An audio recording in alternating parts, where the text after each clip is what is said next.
tal? ¿Cómo están? Soy Enrique Romero, otra vez con ustedes, en un episodio más de 30 minutos con... Y en este caso estoy con mi amigo Carlos. Carlos, ¿qué tal? ¿Cómo estás? ¿Qué tal, Enrique? Muy buen día. Con el gusto de saludarte a ti y a tus cuates. Pues muchas gracias. Segunda ocasión que me acompañas en esta serie de YouTube. Gracias. Es un placer. Carlos, tú como sociólogo, ¿cuáles son tus consideraciones sobre este día? ¿Existe el día, el instinto maternal?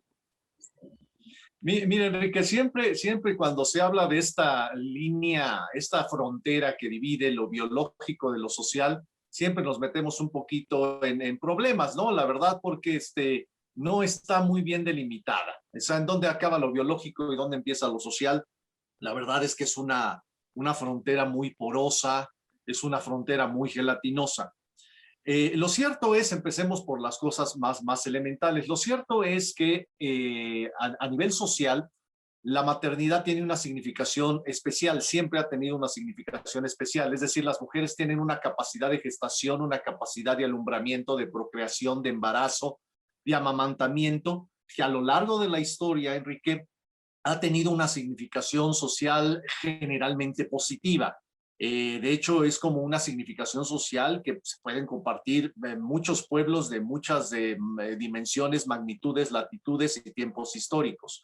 Sí hay una consideración positiva de la maternidad, sobre todo en los tiempos en los que no contábamos con las medidas de higiene, asepsia, antisepsia, vacunación que tenemos hoy en día, y buena parte de los críos morían, ya fuera durante el proceso de embarazo, ya fuera en el alumbramiento, ya fuera en los primeros años de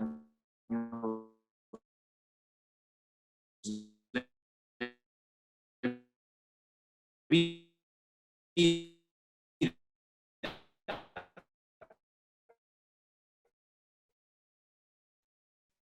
En ese sentido, también un poco porque se idealiza demasiado la figura de la madre, tomando en consideración que no todas las madres son ideales, pero forma parte justamente del mito de la madre, de la maternidad, del mito materno, esta exaltación idealizada de las mujeres que son madres. Ahora, si existe o no esa cosa que se llama el instinto maternal, hay una muy buena discusión que se ha dado, sobre todo en los últimos, yo te diría, 40 años. Hay un texto que a mí siempre me gusta usar de referencia, perdón, que es el de Elizabeth Badinter, que es una filósofa francesa feminista que muchos también consideran antifeminista porque hace unas críticas bastante buenas y demoledoras al feminismo, sobre todo el de la segunda y el de la tercera ola. Y lo que dice Badinter, que a mí me sirve de referencia, no como conclusión, sino como de referencia inicial, es que realmente no existe como tal el instinto maternal, y que de hecho todos los seres humanos, todos, absolutamente todos, tenemos un instinto a proteger a las partes débiles de la sociedad cuando nos une afectivamente algo con esas partes débiles de la sociedad.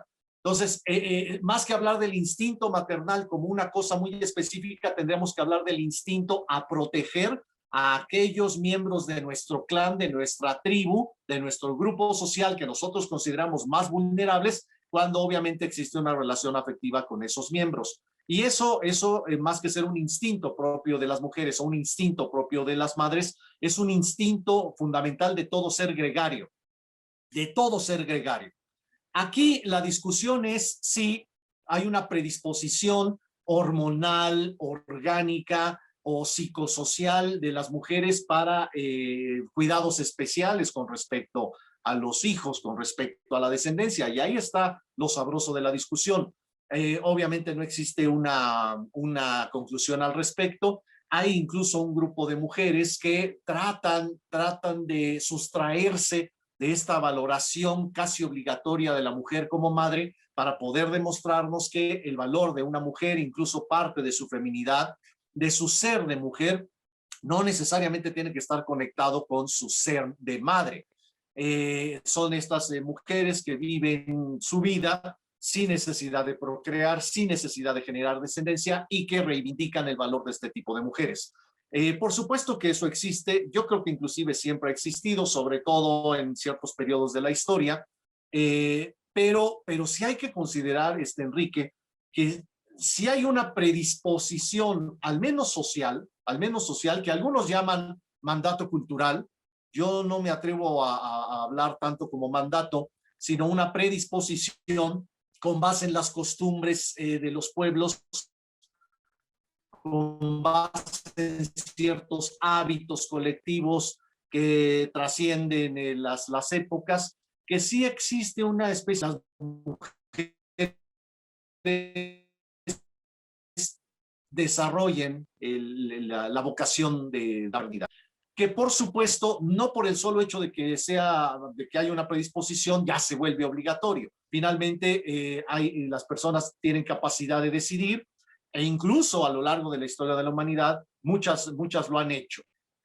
Aquí hay que ubicar muy bien, yo creo, Enrique, siempre las predisposiciones sociales en el marco de las sociedades que las instituyen. Esa es una parte que a mí me gusta insistir mucho.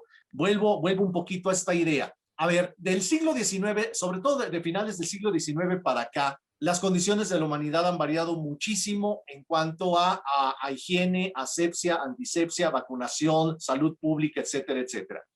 Y eso ha permitido que el desarrollo de una medicina dedicada al asunto de la sexualidad, de la procreación, del embarazo, etcétera,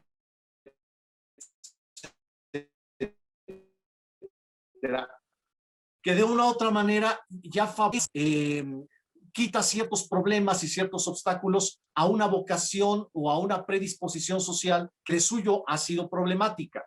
¿A qué me refiero? Si nosotros nos vamos antes de finales del siglo XIX, nos encontrábamos fácilmente que las mujeres empezaban a procrear a muy temprana edad, casi después de empezar la menstruación. Y que tenían muchos embarazos a lo largo de su vida, que no había un sistema de vacunación y de salud pública fuerte, que muchos de esos embarazos, como ya lo decía antes, terminaban en abortos espontáneos, en muerte del producto, en alumbramientos difíciles, con muerte también del recién nacido. Y entonces eso prolongaba un poco esta visión de la mujer como madre. Es decir, llegaba a tener hasta 12 embarazos, 14 embarazos a lo largo de su vida procreativa. Además, la esperanza de vida al nacer era muy corta, 35, 40 años. Y cuando llega a finales del siglo XIX y empiezan todas estas medidas de salud pública que hoy en día ya son tan comunes, mi estimado Enrique, entonces la maternidad toma otra dimensión. Y es entonces inclusive cuando llegan sobre todo los anticonceptivos que la maternidad toma otra visión, otra carta, otra etiqueta.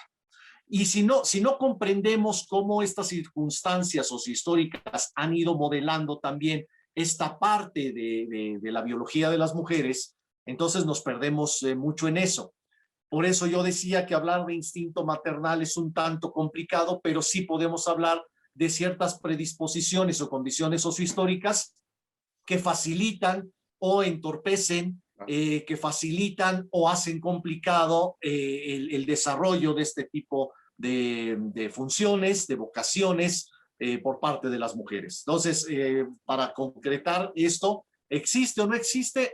No se ha demostrado como tal que exista un instinto maternal.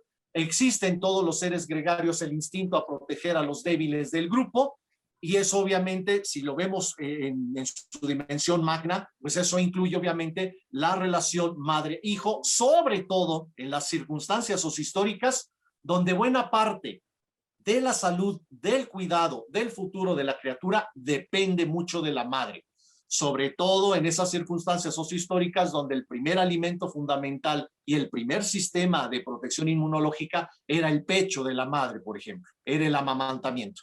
Entonces, bueno, ese tipo de predisposiciones, insisto, de predisposiciones sociales tienen que verse en un marco sociohistórico para poder entender cómo se ha ido valorando esta vocación, entre comillas, materna, esta predisposición a la maternidad para efecto de las mujeres. Entiendo, Carlos, que esta predisposición, si existiese, ya no puede ser comprendida sin su interrelación con lo social. Así es, así es. Va. O sea, esta es una parte bien interesante lo que acabas de decir. Las mujeres tienen unas facultades biológicas innegables, volvemos a eso, tienen una estructura anatómica, fisiológica, que obviamente es propicia para lo que ya decíamos, ¿no? La procreación, el embarazo, el alumbramiento, el amamantamiento, pero eso es lo biológico. Después viene la significación social, y en esa significación social depende mucho de las condiciones sociohistóricas de cada generación de mujeres, inclusive que puede variar de país en país y de tiempo en tiempo. Lo importante aquí es, insisto, es que si existe esta predisposición a considerar que la mujer tiene el instinto materno, entre comillas, siempre entrecomillado, es porque en ciertas circunstancias sociohistóricas era lo que se esperaba por parte de las mujeres, dado el desarrollo de la sociedad en cuanto, sobre todo, en cuanto a las condiciones de atención médica y de salud de los nuevos miembros de la sociedad, es decir, de los recién nacidos y de los niños pequeños. Otra cuestión que estás mencionando es que si fuese un instinto como tal, las mujeres se verían obligadas a cumplirlo. Y ahora tenemos mujeres, como lo que describes, que sus metas, dentro de sus metas no está la maternidad, o la maternidad llega como meta después de las cuestiones académicas, después de las cuestiones laborales, y en algún momento introducirá la meta de la maternidad. ¿Qué se observa en las mamás mexicanas en 2021? ¿Cómo están llegando a la maternidad? ¿Tienes datos de edades, motivaciones de las mujeres mexicanas para convertirse en mamás? Fíjate que qué buena pregunta, Enrique, porque me permite hacer justamente la reflexión, esto que te decía yo, incluso en un mismo año, nada más cambias de latitud geográfica y te encuentras unas cosas muy distintas. A ver, en México más o menos cada año se suman, estoy redondeando mucho, 2 millones de nuevas personas por nacimiento, es decir, al año más o menos nacen 2 millones de nuevos mexicanos. De estos, aproximadamente el 20%, más o menos 400,000, son de madres menores de 19 años. Que en las actuales condiciones sociohistóricas, uno podría cuestionar si ese tipo de embarazos y de maternidades fueron deseados. ¿Por qué razón? Porque dadas nuestras condiciones de desarrollo sociohistórico y de la primera juventud, no suelen ser planeadas porque no entran dentro de un proyecto de vida, suelen ser accidentadas. Y esas maternidades accidentadas obviamente tienen consecuencias en la familia, en la pareja, en la sociedad. Y mientras nosotros aquí estamos viviendo, Enrique, una buena cantidad de embarazos de madres adolescentes, donde podemos presumir al menos en cierto porcentaje que no son embarazos deseados, no fueron embarazos planeados. Tenemos al mismo tiempo en Europa, Enrique, que además tú también has estado por allá, no me vas a dejar mentir, que allá ya existen varias generaciones de mujeres, varios cohortes de mujeres que, como tú bien dices, primero desarrollan su potencial académico, su potencial laboral, su potencial empresarial, y se animan a ser madres hasta ya avanzados, inclusive los 40 años, y para ello, Enrique, se está haciendo muy común la práctica de congelar óvulos, porque nosotros ya sabemos que después de los 40 años ya el embarazo, los procesos de embarazo son complicados. Entonces, lo que están haciendo muchas mujeres que quieren la maternidad, pero quieren postergarla lo más posible, es que están recurriendo al congelamiento de óvulos. ¿Para qué? Para que cuando, después de haber desarrollado una vida académica, profesional, empresarial, exitosa, después de haber generado cierto patrimonio, cierta seguridad económica, después de haber llegado a cierta madurez psicoemocional, entonces sí ya quieren ser madres y por lo general nada más de un crío, no más, y para ello recurren a la práctica de congelamiento de óvulos. Fíjate qué interesante. Entonces aquí tienes una América Latina donde buena cantidad de los embarazos son embarazos adolescentes no deseados, accidentados, no planificados, y al mismo tiempo, en el mismo año, te vas a Europa y existe la práctica de congelamiento de óvulos para mujeres que primero quieren desarrollar sus capacidades profesionales y personales y después pensar en la maternidad. Estamos hablando del mismo mundo, Enrique, en el mismo año, pero nada más te cambias de una América Latina a una Europa avanzada, una América Latina todavía con muchas deficiencias económicas, sociales, y lado ya de población vieja. Entonces, así de complicado es y de complejo, de abigarrado el problema de las maternidades en nuestros tiempos. Habrá que ver desde dónde se está planteando. Inclusive hay grupos integristas, fundamentalistas de corte religioso, también en todas partes del mundo, que siguen con la consigna de todos los hijos que Dios mande y siguen teniendo familias sumamente numerosas. ¿Por qué? Porque ahí también ya entra una concepción de moral religiosa que quizá en un mundo muy secularizado no podemos entender del todo, o al menos no aceptamos del todo como una especie de nota común a lo largo del mundo. Entonces, así de complejo. Y un poco, como tú me decías, ahorita regresando a México, nosotros tenemos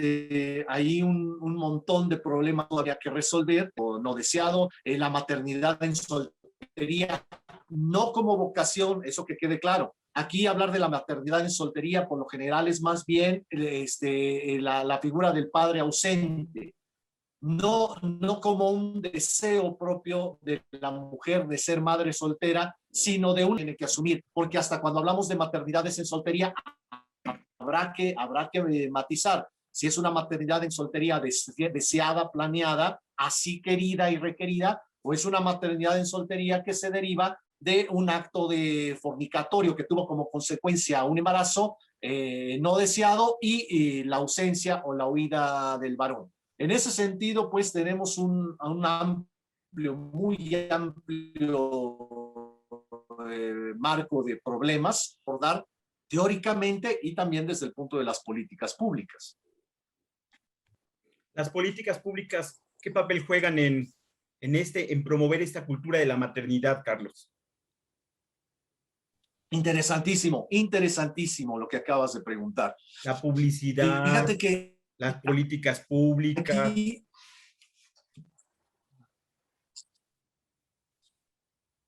sí, te digo que es muy importante lo que acabas de plantear, justo por lo que te decía Enrique. Dentro de esta predisposición social, cultural a favorecer a la maternidad en las naciones, es que desde finales del siglo XIX, pero a lo largo sobre todo del siglo XX, hay una figura fundamental que se llama el Estado, el gobierno.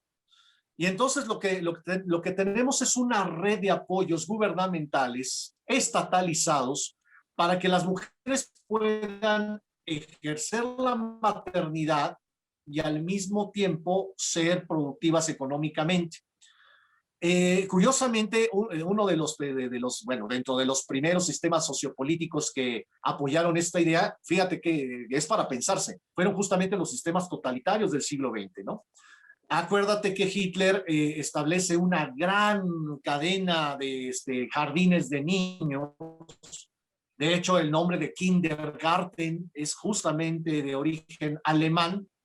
¿Para qué? Para que las mujeres tuvieran el incentivo de ser multíparas, de tener una gran descendencia. El Estado las iba a ayudar cuidando a sus pequeños, a sus vástagos, a su descendencia, pero también lo mismo pasó en la Unión Soviética y después empezó tanto estilo norteamericano como estilo europeo.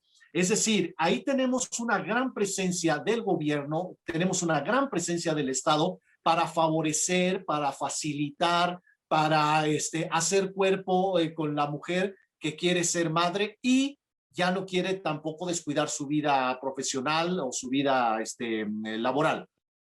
En este sentido es importante hacer notar eso, Enrique, que si hay una figura que ha fomentado, que ha favorecido, que ha facilitado, entre comillas, obviamente con las limitaciones que nosotros ya sabemos, el asunto de la madre que además de ser madre quiere ser otra cosa, quiere ser empresaria, quiere ser trabajadora, quiere salir aunque sea vender botas y maquillajes, yo qué sé, es el Estado. El Estado que provee a través de políticas públicas una serie de apoyos, empezando por las guarderías, empezando por las estancias infantiles y otra serie de apoyos para que las mujeres que son madres tengan esa especie de seguridad, de apoyo, de cuidado por parte del Estado. Fíjate a qué grado, Enrique, es tan importante esto, por eso te decía que qué buena pregunta, porque ahorita justo, si tú te fijas hoy en las campañas, desde que entró el actual gobierno y actualmente en las campañas, una de las promesas constantes en los candidatos es que se van a regresar las estancias infantiles que de origen canceló, cerró el actual gobierno, el de López Obrador. Es una de las banderas de campaña que prácticamente tienen todos los partidos y todos los candidatos, sobre todo los de oposición, por supuesto. Es decir, vamos a regresar las estancias infantiles que quitó el anterior gobierno, vamos a regresar a los sistemas de guardería, vamos a regresar a los sistemas de los ENDIS, vamos a regresar a como le quieras decir. Creo que tenemos claro a qué se refiere, que las mamás puedan dejar a sus hijos en un espacio seguro mientras ellas van a realizar otras actividades. En ese sentido, nada más con este ejemplo podemos darnos cuenta, mi estimado Enrique, de lo importante que es la intervención del Estado y de las políticas públicas justamente para apoyar a las madres trabajadoras, a las madres cuentapropistas, a las madres empresarias. ¿Para qué? Para que ellas, sin dejar de realizar una actividad económica, una actividad profesional, también sigan en su rol de madres. Obviamente el involucramiento de los varones, esto también es importante, sigue siendo muy limitado porque la figura central es justamente la de las madres. Yo siempre les decía a mis alumnos, hagan el siguiente ejercicio, párense ustedes en la primaria, para el porcentaje de madres que son las encargadas de ir a dejar al pequeño, de ir a recogerlo y de atender cualquier tipo de eventualidad. Entonces, fíjate qué interesante, Enrique, a pesar de los avances en cuanto a este asunto de la igualdad entre sexos, sigue habiendo, insisto, una predisposición sociocultural para que sean las madres las que lleven la voz cantante en cuanto a la atención y cuidado primario de los pequeños, de los menores de edad.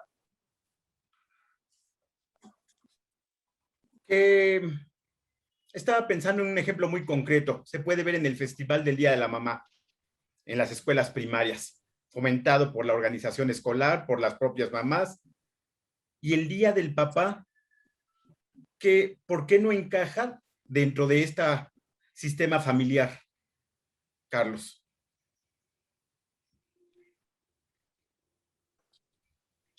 Es exacto. No, generación. Cuando era también el día del padre, ¿no? Y metías en conflicto a muchas mamás que eran madres solteras o madres ya separadas y que terminaban yendo ellas, ¿no? Al día del padre, sí. Para que el menor no se sintiera como desprotegido o abandonado. Con esta idea que tenemos, que es también muy propia de nuestra cultura, de que en muchos casos la mamá es mamá y papá a la vez, ¿no? Esa frasecita de, sí, es que mi mamá es mamá y papá a la vez. Pues digo, es una forma de decirlo, pero ya sabemos que en realidad hay padre ausente, por lo que sea, hay padre ausente. Y en ese sentido, Enrique, es justo a lo que me refería. Independientemente de lo que suceda en los cambios sociohistóricos, seguimos teniendo como cultura, como sociedad, una conexión muy fuerte entre mamá, mujer mamá, y asistencia primaria, inmediata, principal, hegemónica, predominante hacia los menores, hacia los desprotegidos de la casa.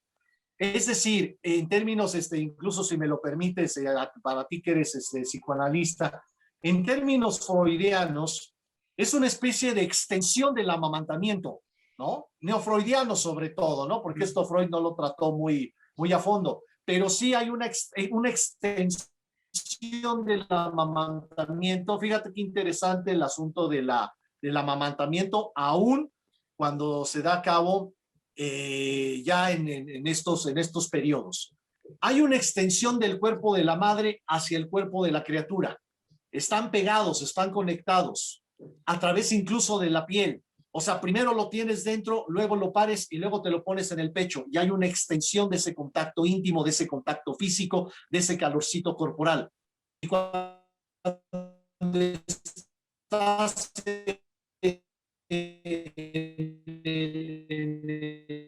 amamantando al crío, realmente esta es una idealización, pero es una idealización que en nosotros pesa todavía mucho. hay que recordar que de origen somos mamíferos, no mamilóferos. Y la mamila es una prótesis de la teta de la madre.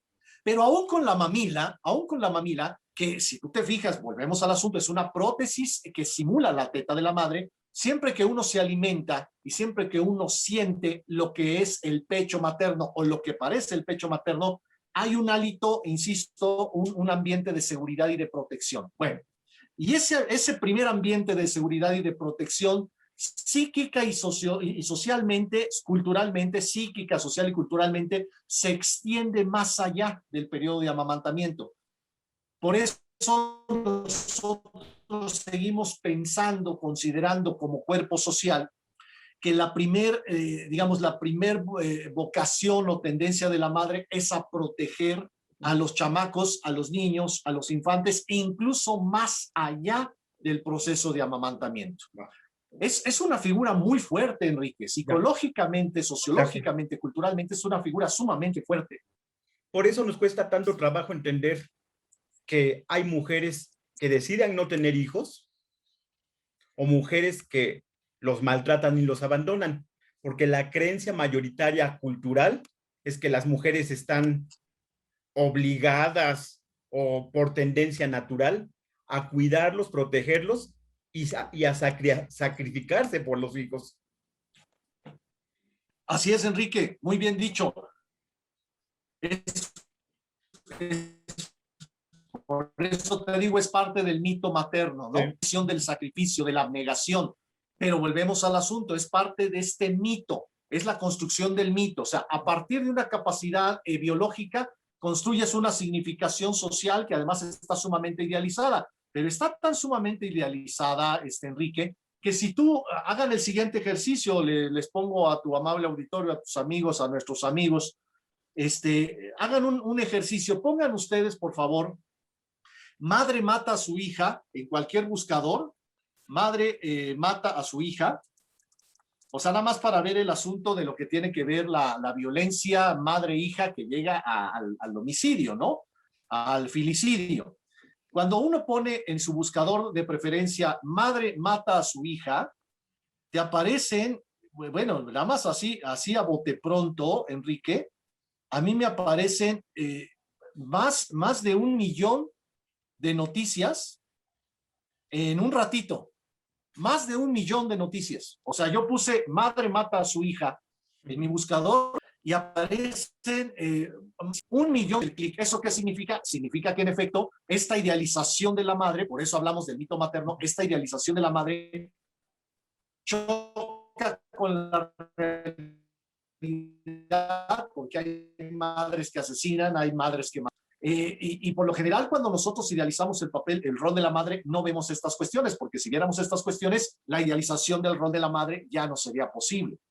En ese sentido, sí, por supuesto que sería mejor que las mujeres que no se sienten dispuestas con la vocación a ser madres no lo fueran.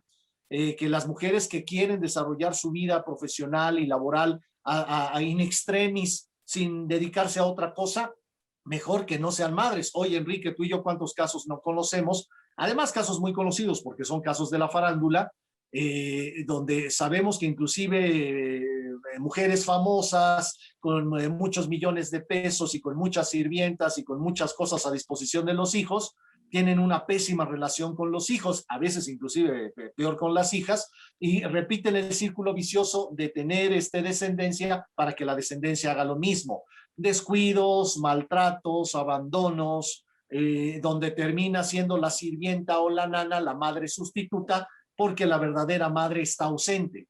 Así como hablamos, Enrique, de padres ausentes, hay que hablar también de madres ausentes. Y si tú te fijas, es sumamente complicado, es un problema sumamente complicado. ¿Por qué? Porque en efecto, bien lo dijiste, qué bueno que hay mujeres que de entrada dicen, yo no nací para esto, o a mí no me apetece esto, o yo no me trago el mito materno, no me trago el instinto materno y yo quiero una vida sola o en pareja, pero sin descendencia. Ojalá tuviéramos mujeres cada vez más decididas a hacer eso. Creo que nos evitaríamos esto que yo te estoy manejando ahorita.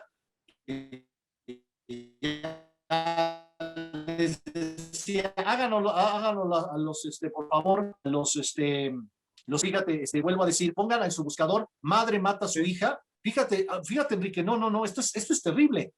A mí en el buscador Google me puso 109 millones de resultados en 0.57 segundos.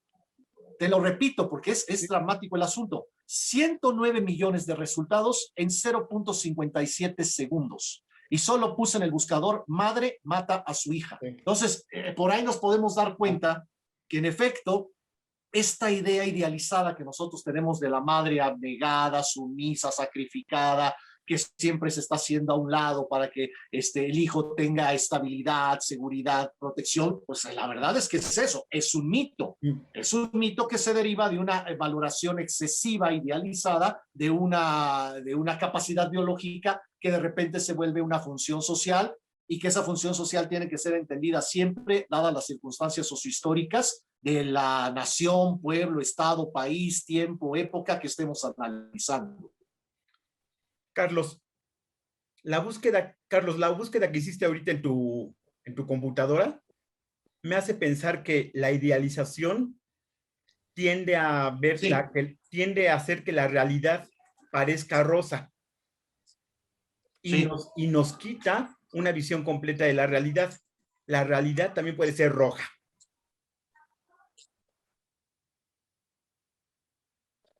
Sí. ¿Me explico? Una visión completa y real de nuestro mundo es que la maternidad no siempre es un deseo que llena de grandeza a las mujeres. A veces puede ser la maternidad una situación de mucho dolor, de violencia y de sufrimiento. Mira, Enrique, las motivaciones para ser madre, lo sabemos perfectamente, son múltiples. Bueno, empecemos por justo lo que ya decíamos, ¿no? Una buena cantidad de madres que son madres por accidente. O sea, a partir de ciertas prácticas eróticas, sexuales, concupiscentes, lujuriosas, llega un embarazo no deseado y un embarazo que no se pudo ya después eliminar. Porque acordémonos que el tema del aborto también es otro rollo, es otra beta. Bueno, hay muchas madres que lo son porque no pudieron evitar el embarazo o no pudieron cortar el embarazo. Hay otras que lo son también por lo que se dice, por una especie de expectativa social, pero una expectativa social de la cual ellas sacan ventaja, por supuesto. Por eso decía que esto de las predisposiciones hay que verlo siempre en perspectiva, porque cuando existe, entre comillas, un mandato cultural y yo me asumo y yo me someto al mandato cultural, no es solo por ser obediente, es porque yo sé que voy a sacar algún provecho de ese mandato cultural. Es decir, posteriormente me va a servir para chantajear, me va a servir para negociar, me va a servir para ascender, me va a servir para sacar algún provecho. No, nada más soy un manso corderito que obedece a lo tonto, no. Obedezco porque hay un cálculo económico y político para sacar ventaja. Hay otras personas, también hay que decirlo, hay otras personas que lo hacen también por generar una relación de dependencia con respecto al nuevo ser, porque eso nos da poder en términos psicosociológicos, ¿no? En esta parte yo creo que para ti, como un profesional de la conducta, como un psicoanalista, debe ser sumamente apasionante el hecho de ver las distintas motivaciones para ser madre. Entonces puede ser como una parte de ejercicio de poder, puede ser como un cálculo de expectativa racional ante un supuesto mandato cultural, puede ser un acto totalmente accidentado e irresponsable. Puede ser también, en términos psicológicos, Enrique, tú lo sabes, para matar, para asesinar nuestra soledad, para asesinar nuestro silencio, para sentirnos acompañados. Hay personas que saben que en la descendencia van a tener una compañía segura, aunque sea una compañía tóxica, una compañía disfuncional, pero finalmente somos, ya sabes, ¿no? Finalmente somos familia y entonces vamos a estar unidos. Bueno, hay personas que también tienen descendencia justamente para matar, aniquilar su soledad, sobre todo visualizando su ancianidad, sobre todo visualizando sus últimos días sobre la faz de la tierra. Fíjate, ya nada más hacia bote pronto salieron 4 o 5 motivaciones. Y obviamente solo las personas en su cuero íntimo saben por qué tienen descendencia, ¿no? Y difícilmente lo van a hacer público, sobre todo cuando esas motivaciones son inconfesables. cuando esas motivaciones son infames, que muchas veces también lo son. Oye, Enrique, ¿cuántas personas no tienen hijos justamente también para asegurar la herencia, para asegurar un patrimonio, para asegurar un apellido o un linaje, sin tener ninguna vocación para el cuidado de los menores? Podemos tener un montón de casos al respecto, de esos que se daban mucho, sobre todo en las épocas cortesanas, o se siguen dando mucho en las capas medias y altas de la sociedad, donde no existe realmente una vocación de familia, no existe una predisposición o una buena disposición para el cuidado de los hijos, y por eso están obviamente llenos de nanas y de sirvientas y de nodrizas y de mises y de institutrices. ¿Para qué? Para que ellas cuiden al menor, se encarguen de sus necesidades fundamentales, y a mí solo me toquen las simbólicas dentro de un cierto marco social que a mí me conviene. En fin, las motivaciones, como bien lo dijiste, Enrique, son multivariadas, Entonces, y solo cada quien sabrá cuáles son las verdaderas motivaciones. Carlos, entonces para terminar, puede decirse que el instinto maternal está lejos de la biología, está muy cercano de las motivaciones psíquicas, sociales y económicas. No existe un instinto Sí, mira, maternal puro.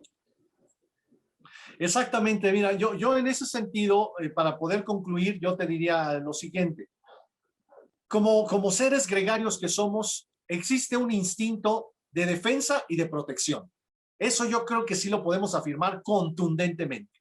Como entidades gregarias que somos, existe un instinto en todos nosotros de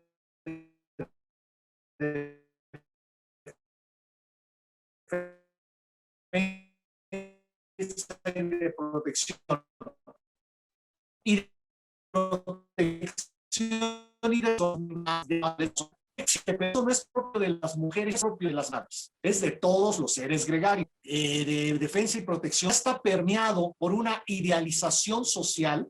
Es entonces cuando queremos hacernos creer que existe un instinto maternal, es decir, que dentro de ese instinto gregario de protección y de amparo y de cuidado, las mujeres pueden desarrollar mejor esta parte, y a eso le llamamos instinto materno, como si ellas tuvieran un plus, pues, para que nos entendamos, como si dentro del instinto gregario de protección ellas tienen un plus que además deben desarrollar en beneficio de la colectividad. Eso yo creo que sí ya es más una invención que una realidad. Tan es una invención que justamente pues, las cifras que nosotros estamos viendo nos hablan de que esas madres mujeres, esas mujeres madres, también suelen hacer mucho daño a la parentela y a la descendencia y a los hijos, al grado de llegar a matarlos.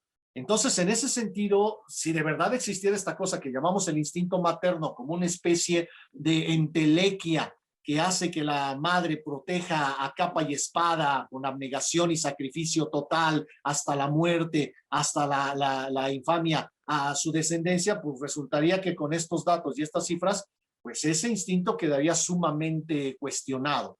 En ese sentido, insisto, no creo que exista como tal el instinto maternal, sino que es una capita digamos, de invención social que se pone en especial en ciertas sociedades, muy común, por cierto, para que las mujeres desarrollen ciertas funciones dentro del hogar o dentro de la sociedad. Pero ya nos estamos dando cuenta, Enrique, que eso está sumamente lejos de la sociedad. E insisto, por favor, a tu amable auditorio, nuestros cuates, tus cuates que también son los míos, hagan ese ejercicio, por favor. No me hagan caso a mí, háganlo ustedes. Pongan en su buscador, madre mata a su hija, así, tal cual. Y van a ver la cantidad de millones de referencias que hay en el ciberespacio. Perfecto, Carlos, pues ya se nos acerca el final. Para que nos dé, y eso nada más hablando Perfecto. Y entonces, pues eso sería, mi estimado Enrique. Perfecto. Eso sería, dime. Me quedan dos comentarios. Tienes que regresar para que nos platiques desde el trabajo que tú haces como sociólogo, cómo nos hemos convertido los mexicanos en papás. También hay paternidades, hay estilos de ser papá, estamos presentes, nos involucramos, abandonamos a los hijos. Ese es un tema que también hay que ver, que aunque los sistemas oficiales no tengan el Día del Papá hasta en forma reciente, nosotros sí lo vamos a incluir aquí en nuestras charlas, ¿te parece? Me parece excelente porque también es todo un tema, sobre todo ahorita que se está hablando mente ahí manipulado. Bueno, y el segundo, ¿dónde encontramos los artículos o el material que tú escribes y redes sociales, Carlos? Bueno, yo tengo un sitio en WordPress, que es donde hago la recopilación de todos mis videos y de todos mis artículos, que se llama Licantropía, así tal cual, Licantropía, Carlos Baños Licantropía, es mi sitio en WordPress. Ahí están todos mis artículos periodísticos donde trato 20,000 temas. Y también tengo mi canal de YouTube, que es tal cual, Carlos Arturo Baños Lemoine. Es un canal de YouTube donde también abordo distintos temas, no solo estos, sino también políticos, sociales, económicos, religiosos, etcétera, para quien guste seguirme y seguir en contacto conmigo. Carlos, no tengo más que palabras de agradecimiento. Nos vemos pronto. Gracias a ti, Enrique. Muchísimas gracias por siempre tu buena onda. Gracias por este espacio para hablar con tus cuates, mis cuates, este amable auditorio que te sigue, y nos estamos viendo. Nos vemos, Carlos. Cuídate. Gracias, cuídate tú también.